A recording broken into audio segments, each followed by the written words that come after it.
The covenant of the pieces. Shortly after the war, God revealed himself to Abraham to soothe his conscience as to the spilling of innocent blood, for it was a scruple that gave Abraham much anguish of spirit. God assured him that he would cause pious men to arise from among his descendants, who, like himself, would be a shield to their generation. As a further distinction, God gave him permission to ask favors, a rare grace accorded to no others except Jacob, Solomon, Ahaz, and the Messiah. Abraham spoke and said, O Lord of the world, if in time to come my descendants should provoke your wrath, it would be better if I remained childless. Lot, for the sake of whom I traveled as far as Damascus, where you were my protection, would be well pleased to be my heir. Moreover, I have read in the stars, Abraham, you will beget no children. Then God raised Abraham above the vault of the skies and said, You are a prophet, not an astrologer. Now Abraham demanded no sign that he would be blessed with offspring. Without losing another word, he believed in the Lord, and he was rewarded for his simple faith by a share in this world and a share in the world to come. And besides, the redemption of Israel from exile will take place as a reward for his firm trust. Though he believed in the promise made him with a full and abiding faith, he still wanted to know by what merit of theirs his descendants would maintain themselves. Therefore God told him to bring a sacrifice of 3 heifers, 3 she-goats, 3 rams, and a turtle dove, and a young pigeon, so indicating to Abraham the various sacrifices that would later be brought to the temple. But what will become of my descendants after the temple is destroyed? Asked Abraham.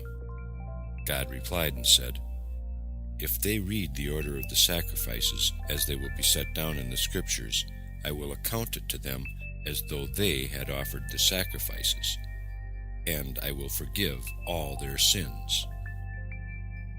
God continued revealing to Abraham the course of Israel's history and the history of the whole world. The heifer of 3 years indicates the dominion of Babylon. The she-goat stands for the empire of the Greeks, 1 ram for the Medo-Persian power. The rule of Ishmael is represented by the other, and Israel is the innocent dove. Abraham took these animals and divided them down the middle. Had he not done so, Israel would not have been able to resist the power of the 4 kingdoms. He did not divide the birds to indicate that Israel will remain whole. Birds of prey came down on the carcasses, but Abraham drove them away. So was announced the advent of the Messiah, who will cut the heathen in pieces. But Abraham asked the Messiah to wait until the appointed time. And as the messianic time was made known to Abraham, so also the time of the resurrection of the dead. When he laid the halves of the pieces over against each other, the animals became alive again, as the birds flew over them. While he was preparing these sacrifices, an important vision was granted to Abraham. The sun sank, and a deep sleep fell on him, and he beheld a smoking furnace, Gehenna, the furnace that God prepares for the sinner. Then he beheld a flaming torch, the revelation on Sinai, where all the people saw flaming torches. And he beheld the sacrifices to be brought by Israel, and a horror of great darkness fell upon him, the dominion of the 4 kingdoms. And God spoke to him, Abraham, as long as your children fulfill the 2 duties of studying the Torah and performing the service in the temple, the 2 punishments, Gehenna and alien rule, will be spared them. But if they neglect the 2 duties, they will have to suffer the 2 chastisements. Only you may choose whether they shall be punished by means of Gehenna or by means of the dominion of the foreigner. All day long Abraham wavered, until God called to him, How long will you waffle between the 2 choices? Decide for one of the 2, and let it be for the dominion of the foreigner. Then God made known to him the 400 years' bondage of Israel in Egypt, reckoning from the birth of Isaac. For to Abraham himself was the promise given that he would go to his fathers in peace, and feel nothing of the arrogance of the evil oppressor. At the same time it was made known to Abraham that his father Terah would have a share in the world to come, for he had done penance for his sinful deeds. Furthermore, it was revealed to him that his son Ishmael would turn into the path of righteousness while he was still alive, and his grandson Esau would not begin his impious ways of life until he himself had passed away. At the same time it was made known to him that while his descendants would fall into slavery, so he was also promised their deliverance from slavery. It was also made known to him that God would judge the 4 kingdoms and destroy them. The birth of Ishmael. The covenant of the pieces, when the fortunes of his descendants were revealed to Abraham, was made at a time when he was still childless. As long as Abraham and Sarah lived outside the Holy Land, they looked on their childlessness as a punishment for not abiding in it. But when a 10 years' sojourn in Palestine found her still barren, Sarah perceived that the fault lay with her. Without a trace of jealousy, she was ready to give her slave, Hagar, to Abraham as wife, first making her a free woman. For Hagar was Sarah's property, not her husband's. She had received her from Pharaoh, the father of Hagar. Taught and bred by Sarah, she walked in the same path of righteousness as her mistress, and so was a suitable companion for Abraham. And, instructed by the Holy Spirit, Abraham accepted Sarah's proposal. No sooner had Hagar's union with Abraham been consummated than she felt that she was with child. Then she began to treat her former mistress contemptuously, though Sarah was quite tender toward her. When noble matrons came to see Sarah, she was in the habit of urging them to pay a visit to poor Hagar, too. The ladies would comply with her suggestion, but Hagar would use the opportunity to disparage Sarah. "My lady Sarah," she would say, "is not inwardly what she appears to be outwardly. She makes the impression of a righteous, pious woman, but she is not, for if she were, how could her childlessness be explained after so many years of marriage, while I became pregnant at once?" Sarah did not wish to bicker with her slave, yet the rage she felt found vent in these words to Abraham. "It is you who are doing me wrong. You hear the words of Hagar, and you say nothing to oppose them, and I hoped that you would take my part. For your sake did I leave my native land and the house of my father, and I followed you to a strange land with trust in God. In Egypt I pretended to be your sister, that no harm might befall you. When I saw that I should bear no children, I took the Egyptian woman, my slave Hagar, and gave her to you as wife, contenting myself with the thought that I would rear the children she would bear. Now she treats me disdainfully in your presence. Oh, that God might look upon the injustice that has been done to me, to judge between you and me, and have mercy upon us, restore peace to our home, and grant us offspring, that we have no need of children from Hagar, the Egyptian bondswoman of the generation of the heathen, that cast you in the fiery furnace." Abraham, modest and unassuming as he was ready to do justice to Sarah, so he conferred full power on her to dispose of Hagar according to her pleasure. He added but one caution: "Having once made her a mistress, we cannot again reduce her to the state of a bondswoman." Unmindful of this warning, Sarah exacted the services of a slave from Hagar. Not alone this, she tormented her, and finally she cast an evil eye upon her, so that the unborn child dropped from her, and she ran away. In her flight she was met by several angels, and they told her to return, at the same time making known to her that she would bear a son who would be called Ishmael, one of the 6 men who had been given a name by God before their birth, the others being Isaac, Moses, Solomon, Josiah, and the Messiah. 13 years after the birth of Ishmael, the command was issued to Abraham that he put the sign of the covenant upon his body, and upon the bodies of the male members of his household. Abraham was reluctant at first to do the bidding of God, for he feared that the circumcision of his flesh would raise a barrier between himself and the rest of mankind. But God said to him, "Let it suffice that I am your God and your Lord, as I am God and Lord of the whole world." Abraham then consulted with his 3 true friends, Aner, Eshcol, and Mamre, regarding the command of the circumcision. The first one spoke and said, "You are almost 100 years old, and you consider inflicting such pain on yourself?" The advice of the second one was also against it. "What," said Eshcol, "you choose to mark yourself so that your enemies may recognize you without fail?" Mamre, the third, was the only one to advise obedience to the command of God. "God saved you from the fiery furnace," he said. "He helped you in the combat with the kings. He provided for you during the famine.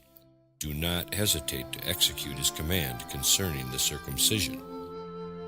Abraham did as God said, in bright daylight, bidding defiance to all, that none might say, "Had we seen him attempted, we would have prevented him." The circumcision was performed on the 10th day of Tishra, the Day of Atonement, and upon the spot which the altar was later to be erected in the temple, for the act of Abraham remains a never-ceasing atonement for Israel. The visit of the angels. On the 3rd day after his circumcision, when Abraham was suffering dire pain, God spoke to the angels, saying, "Let us pay a visit to the sick." The angels refused and said, "What is man that you are mindful of him, and the Son of Man that you visit him? You desire to go to a place of uncleanliness, a place of blood and filth?" But God replied to them, "So you say. The savor of this blood is sweeter to me than myrrh and incense, and if you do not want to visit Abraham, I will go alone." The day God visited him was exceedingly hot, for God had bored a hole in hell, so that no wayfarers venture on the highway in the heat, and Abraham be left undisturbed in his pain. But the absence of strangers caused Abraham great vexation, and he sent his servant Eliezer to keep a lookout for travelers. When the servant returned from his fruitless search, Abraham himself, in spite of his pain and the scorching heat, went out on the highway to see whether he could succeed where failure had attended Eliezer, who he did not wholly trust at any rate, bearing in mind the well-known saying, "No truth among slaves." At this moment God appeared, surrounded by the angels. Quickly Abraham attempted to rise from his seat, but God checked every demonstration of respect. And when Abraham protested that it was unbecoming to sit in the presence of the Lord, God said, "As you live, your descendants at the age of 4 and 5 will sit in the schools and synagogues while I reside therein." Meantime, Abraham beheld 3 men. They were the angels Michael, Gabriel, and Raphael. They had assumed the form of human beings to fulfill his wish for guests so that he could exercise his hospitality. Each of them had been charged by God with a special mission. Raphael was to heal the wound of Abraham, Michael was to bring Sarah the glad tidings that she would bear a son, and Gabriel was to destroy Sodom and Gomorrah.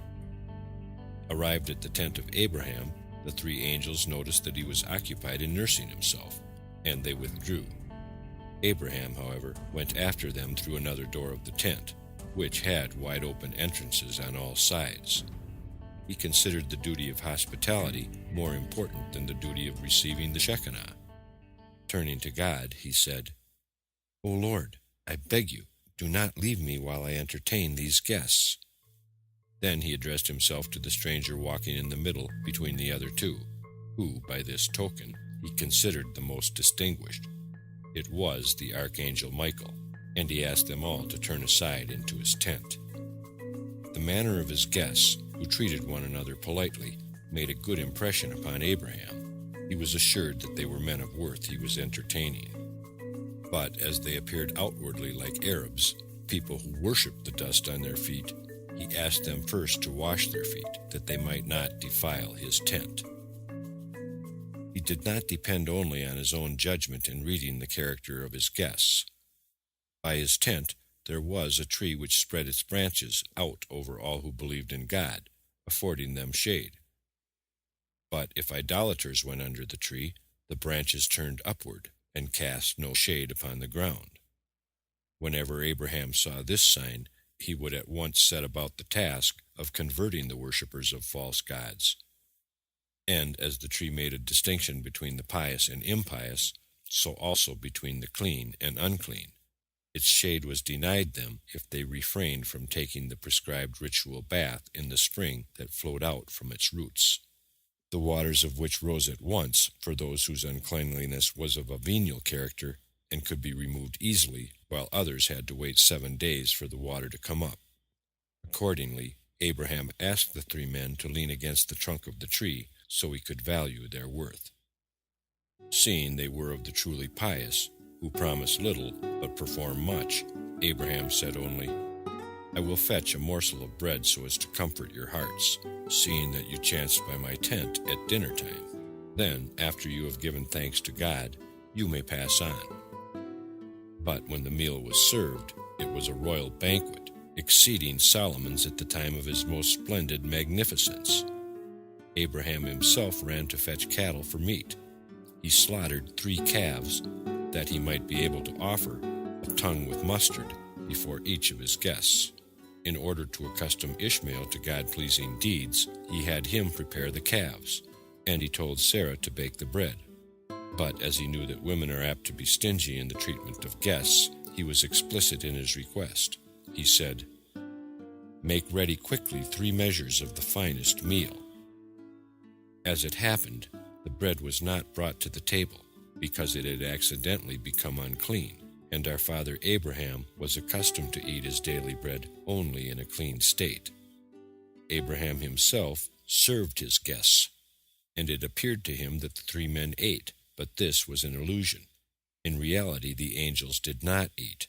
Only Abraham, his 3 friends, Aner, Eshcol, and Mamre, and his son Ishmael ate of the banquet. The portions set before the angels were devoured by a heavenly fire. Although the angels remained angels even in their human disguise, nevertheless the personality of Abraham was so exalted that in his presence the angels felt insignificant. After the meal, the angels asked after Sarah. They knew that she was resting in her tent, but it was proper to them to pay their respects and send her the cup of wine over which the blessing had been said. Michael, the greatest of the angels, then announced the birth of Isaac. He drew a line upon a wall, saying, "When the sun crosses this point, Sarah will be with child, and when he crosses the next point, she will give birth."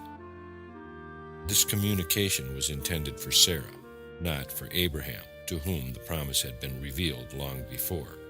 It was made at the entrance to her tent, but Ishmael stood between the angel and Sarah, for it would not have been seemly to deliver the message in secret. Yet, so radiant was the beauty of Sarah, that a beam of it struck the angel and made him look up. In the act of turning toward her, he heard her laugh within herself. "Is it possible that this old belly can bring forth a child? These shriveled breasts give milk, and though I should be able to bear, maybe my lord Abraham is too old." The Lord then said to Abraham, "Am I too old to do wonders? Why does Sarah laugh, saying, 'Shall I truly bear a child when I am so old?'" The reproach made by God was directed against Abraham as well as against Sarah. For Abraham, too, had shown himself of little faith when he was told that a son would be born to him. But God mentioned only Sarah's incredulity, leaving Abraham to become conscious of his defect himself. Regardful of the peace of their family life, God had not repeated Sarah's words accurately to Abraham. Abraham might have taken wrong what his wife had said about his advanced years, and so precious is the peace between husband and wife that even the Holy One, blessed be he, preserved it at the expense of truth. After Abraham had entertained his guests, he went with them to help them on their way. For, as important is the duty of hospitality, the duty of assisting the parting guest is even more important. They went in the direction of Sodom, where two of the angels were going, the one to destroy it, and the second to save Lot. Michael, his errand to Abraham fulfilled, returned to heaven. The cities of sin. The inhabitants of Sodom and Gomorrah and the three other cities of the plain were sinful and godless. In their country there was an extensive valley, where they gathered annually with their wives and their children, and all belonging to them, to celebrate a feast lasting several days, consisting of the most revolting orgies. If a strange merchant passed through their territory, he was besieged by all of them, big and little alike, and robbed of whatever he possessed. Each one appropriated a small bit until the traveler was stripped bare. If the victim ventured to argue with one or the other, he would show him that he had taken a mere trifle, not worth talking about. The end was that they hounded him from the city. Once upon a time, it happened that a man journeying from Elam arrived in Sodom toward evening. No one could be found to grant him shelter for the night. Finally, a sly fox named Heder invited him cordially to follow him to his house. The sodomite had been attracted by a rarely magnificent carpet strapped to the stranger's donkey by means of a rope. Heder meant to get it for himself. The friendly persuasions of Heder induced the stranger to remain with him for 2 days, though he expected to stay only overnight. When the time came for him to continue on his journey, he asked his host for the carpet and the rope. Heder said, "You have dreamed a dream, and this is the interpretation of it. The rope signifies that you will have a long life, as long as a rope, and the vari-colored carpet indicates that you will own an orchard, where you will plant all sorts of fruit trees." The stranger insisted that his carpet was a reality, not a dream, and he continued to demand its return. Not only did Heder deny having taken anything from his guest, he even insisted upon pay for having interpreted the dream. His usual price for such services was 4 silver pieces, but in view of the fact that he was his guest, he would, as a favor to him, content himself with 3 pieces of silver. After much wrangling, they put their case before one of the judges of Sodom, Sherek by name, and he said to the plaintiff, "Heder is known in this city as a trustworthy interpreter of dreams, and what he tells you is true." The stranger declared himself not satisfied with the verdict and continued to urge his side of the case. Then Sherek drove both the plaintiff and the defendant from the courtroom.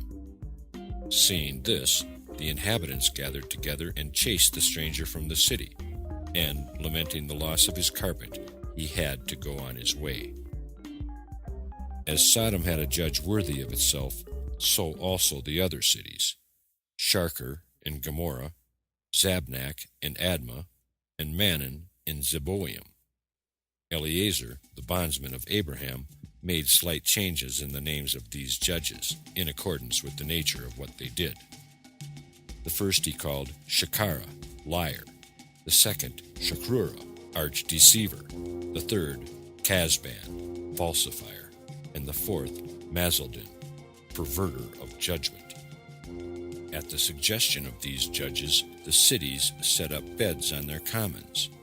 When a stranger arrived, 3 men seized him by his head and 3 by his feet, and they forced him on one of the beds.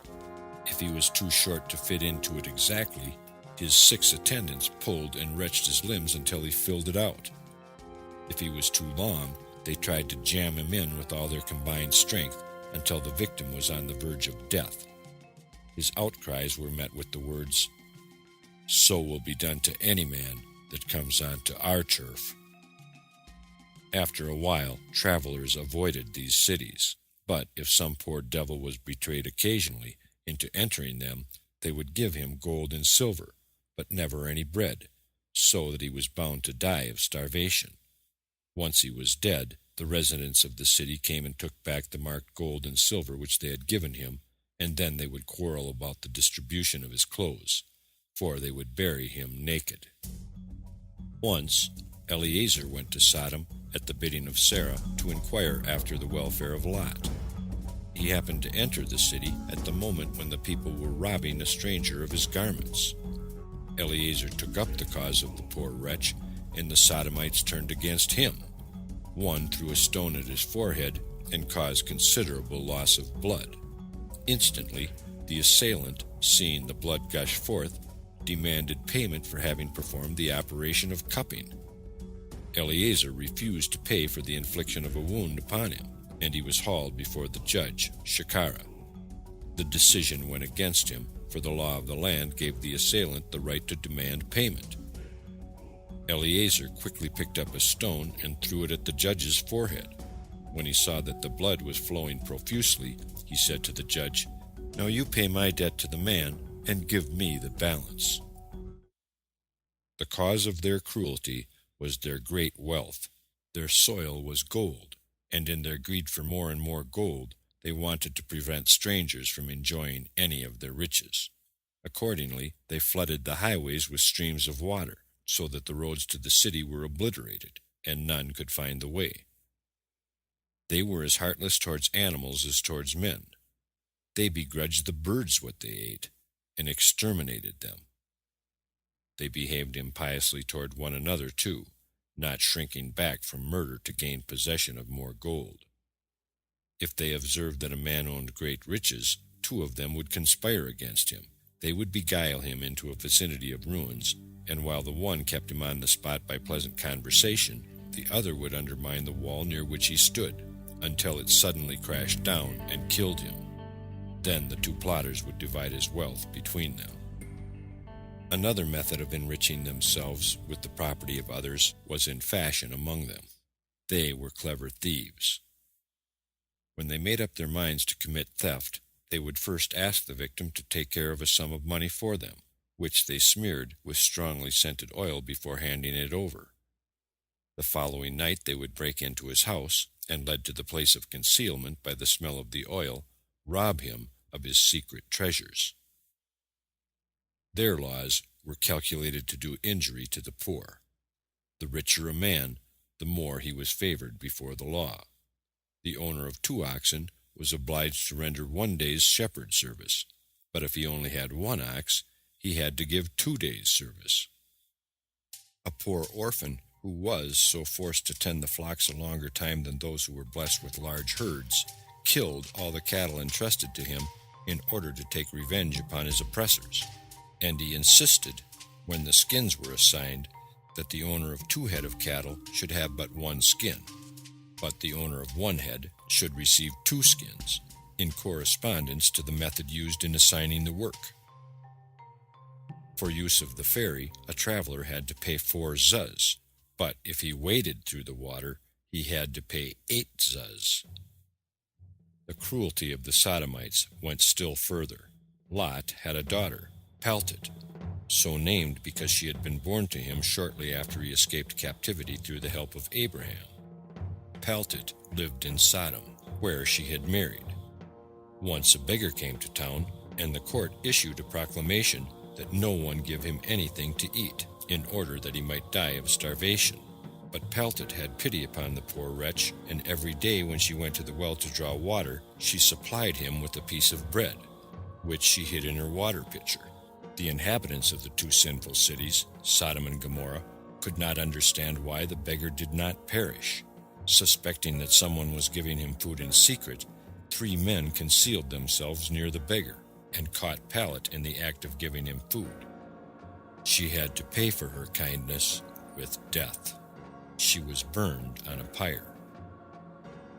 The people of Admah were no better than those of Sodom. Once a stranger came to Admah, intending to stay overnight and continue on his journey the next morning. The daughter of a rich man met the stranger and gave him water to drink and bread to eat at his request. When the people of Admah heard of this infraction of the law, they seized the girl and brought her before the judge, who condemned her to death. The people smeared her with honey from top to toe and exposed her where bees would be attracted. The insects stung her to death, and the callous people paid no heed to her heart-rending cries. Then it was that God resolved upon the destruction of these sinners. Next, Abraham pleads for the sinners. End part 13 of 95, thelegendsofthejews.com.